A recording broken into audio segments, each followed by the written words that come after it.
ଯିବା ସମସ୍ତଙ୍କୁ ନମସ୍କାର। ଆମ ସହିତ ଅଛନ୍ତି ଆମର ବିଜୁ ଜନତା ଦଳର ବରିଷ୍ଠ ନେତ୍ରୀ ଡକ୍ଟର ଲେଖାଶ୍ରୀ ସାମନ୍ତ ସିଂହାର ଏବଂ ଲେଲିନ ମହାନ୍ତି। ନିର୍ବାଚନ ନୂଆପଡ଼ାରେ ଶେଷ ହେଇଛି ଏବଂ ଆସନ୍ତା କାଲି ନିର୍ବାଚନର ଫଳାଫଳ ଘୋଷିତ ହବ, କାଉଣ୍ଟିଂ ହବ।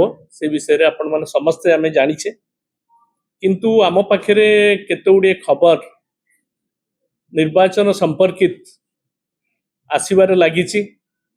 ଆପଣମାନେ ବି ଜାଣିଛନ୍ତି, ସେ ଖବର ଗୁଡ଼ିକ ମଧ୍ୟ ଆପଣମାନେ ପାଉଥିବେ।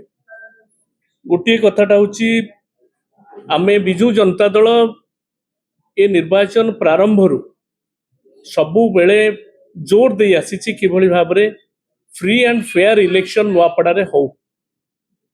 ନିର୍ବାଚନର ମଝିରେ ମାନ୍ୟବର ମୁଖ୍ୟମନ୍ତ୍ରୀଙ୍କ ଗସ୍ତ ସମୟରେ, ବିଜେପିର ପ୍ରଚାର ସମୟରେ ଯେଭଳି ଭାବରେ ନିର୍ବାଚନ ଆଚରଣ ବିଧିକି ଉଲ୍ଲଂଘନ କରିକିରି କାର୍ଯ୍ୟକ୍ରମ ସବୁ ବିଜେପି ଦଳର ବଡ଼ପଣ୍ଡା ମାନେ ନଉଥିଲେ, ସେ ସମ୍ପର୍କରେ ଆପଣଙ୍କ ଅବଗତି ପାଇଁ ଆଣିଛୁ ଏବଂ ନିର୍ବାଚନ କମିଶନ ଏବଂ ଜିଲ୍ଲା ପ୍ରଶାସନକୁ ମଧ୍ୟ ଆମ ଦଳ ତରଫରୁ ଜଣାଇ ଦିଆଯାଇଛି।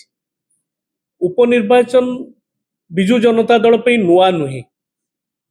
ଅନେକ ଉପନିର୍ବାଚନ 2000 ମସିହାରେ ସରକାର ଆସିଲା, 2002 ମସିହାରୁ ଆଜି ପର୍ଯ୍ୟନ୍ତ ଅନେକ ଉପନିର୍ବାଚନ ଆସିଛି ଏବଂ ସବୁଠୁ ଅଧିକ ଉପନିର୍ବାଚନରେ ବିଜୁ ଜନତା ଦଳର ଜିତାପଟ ହେଇଛି ଏବଂ ଆମେମାନେ ମନ୍ତ୍ରୀ ଥାଇ ବିଧାୟକ ଥାଇ ମଧ୍ୟ ନିର୍ବାଚନ ଲଢ଼ିଛୁ।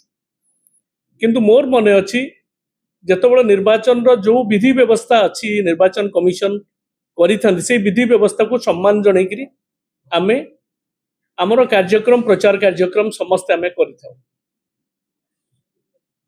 କିନ୍ତୁ ଆଜି ଯାହା ଜଣା ପଡୁଛି, ପ୍ରଥମେ କୁହାଗଲା ଯେ 75% ପୋଲିଂ ହେଲା, ନିର୍ବାଚନ ସରିଗଲା ଏବଂ 75% ପୋଲିଂ ହେଲା ବିଭିନ୍ନ ବୁଥର ଆକଳନ କରି। ତାପରେ ଶେଷ ପର୍ଯ୍ୟାୟରେ ଯେତେବେଳେ ସବୁ ଜିନିଷକୁ ଏକାଠି କରିକିରି ସେମାନେ ପୁଣି କହିଲେ ଯେ ଏଇଟା 83%ରେ ପହଞ୍ଚିଲା। ଭଲ କଥା। ଯେତେବେଳେ ଗୋଟେ ଗଣତାନ୍ତ୍ରିକ ବ୍ୟବସ୍ଥା ଭିତରେ ଯଦି ଭୋଟ ହାର ସବୁବେଳେ ପୋଲିଂଟା ବଢିଲା, ତେବେ ସେଇଟା ଗୋଟେ ଭଲ ଲକ୍ଷଣ, ତା ଦେହରେ କିଛି ଆପତ୍ତି ନାହିଁ। କିନ୍ତୁ ଯୋଉଭଳି ଢଙ୍ଗରେ ଇଏ ଡିକ୍ଲାରେସନ କରାଗଲା, ସେ ଢଙ୍ଗରେ ଆମର ସନ୍ଦେହ ଆସିବା ସ୍ୱାଭାବିକ। ଆମର ନୁହଁ, ସାଧାରଣ ଜନତାଙ୍କର ସନ୍ଦେହ ଆସିବା ସ୍ୱାଭାବିକ। ଏବଂ 41ଟି ବୁଥରେ 91% ପୋଲିଂ ହେଇଛି। ସେଇଟା ବି ଶୁଭଙ୍କର। 100% ପୋଲିଂ ଯଦି ବି ହେଇପାରିଲା, ଭଲ କଥା। ସବୁବେଳେ ସମସ୍ତଙ୍କୁ କୁହାଯାଏ କିଭଳି ଭାବରେ ଭୋଟ ହାର ବଢୁ, ସମସ୍ତେ ତାଙ୍କର ମତ ସାବ୍ୟସ୍ତ କରନ୍ତୁ।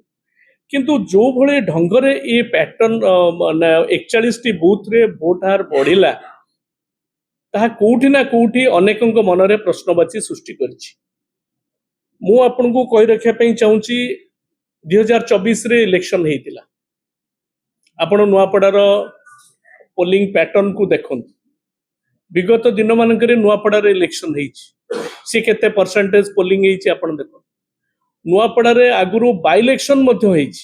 ଇଏ ନୂଆ ନୂଆ ଆପଣ କହିବେ ଯେ ଏ ବାଇ ଇଲେକ୍ସନ ହେଲା, ଆଗରୁ ବି ବାଇ ଇଲେକ୍ସନ ହେଇଛି। ସେ ବାଇ ଇଲେକ୍ସନରେ ପୋଲିଂ ପରସେଣ୍ଟେଜ ମଧ୍ୟ ଏତିକି କେବେ ହେଇନଥିଲା। 41ଟି ବୁଥରେ ଯୋଉ 91% ପୋଲିଂ ହେଲା, ସେ ପୋଲିଂ ଆମର ସନ୍ଦେହ ଟୋଟାଲ ଉପରେ ଇଏ ଜନାଦେଶ ନା ଯନ୍ତ୍ରାଦେଶ। ଯଦି ଯନ୍ତ୍ରାଦେଶ ଏଇଟା ହେଇଥିବ ତେବେ ସାଂଘାତିକ।